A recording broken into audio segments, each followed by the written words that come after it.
Tak dengar kan? Tak apa, kita usaha. Masih lagi dengan Sarah dalam Hot Scoop minggu ni. Kalau minggu lepas Sarah dah cerita pasal artis yang belum bermaafan lagi hari raya. Tapi kali ni kita lain sikit lah. Kita nak cerita pasal artis yang nama sama. Kadang-kadang kita confuse ni dia ke, sambil-sambil korang masih tak puas lagi makan lemang, ketupat, kacang kuah tu semua tu kan? Okey, nama pertama yang Sarah ada adalah Wani. Dalam Malaysia ni ramai dah tahu sangat banyak artis kita nama Wani. Alright, Wani yang pertama ialah Wani Carey. Wani dia selalu buat cover lagu dekat YouTube dia, so korang kena check out, okay?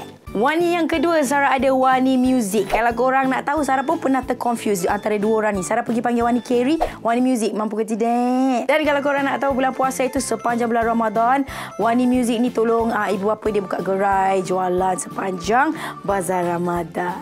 Wani yang ketiga, kita ada Oh Angin. Tak ada angin. Cut.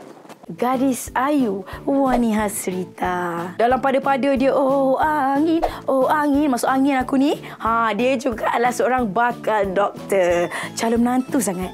Seterusnya dalam senarai Sarah kita ada Aisyah. Aisyah, jangan ragu-ragu dengan cinta ini.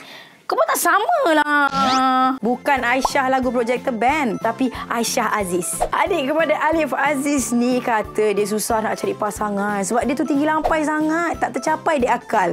Alah, Zara yang tak berapa tinggi ni pun tak jumpa pasangan. Tak apa Aisyah, kita senasib. Okey, Aisyah yang seterusnya kita ada Izara Aisyah.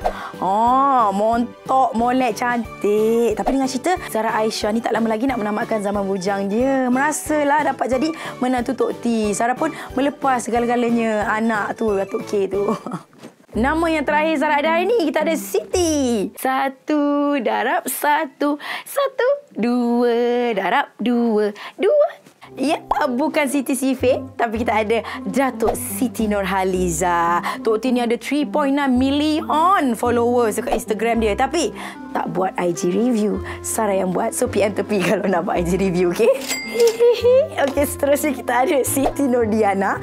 Dan tahun ni genaplah 18 tahun Siti Nordiana dalam industri muzik. Bukan dia yang 18 tahun ya.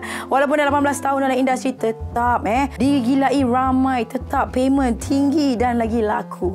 Alhamdulillah. Okey, itu je dari Sarah untuk minggu ni. So, siapa yang ada nama macam Sarah, boleh komen kat bawah. Ataupun korang pernah confuse tengok Sarah dengan artis Hollywood ke? Pernah confuse juga? So, komen kat bawah. Okey, 2, 3 kucing berlari. Mana nak sama si kucing belang? Dah habis pantun aku. Ciao.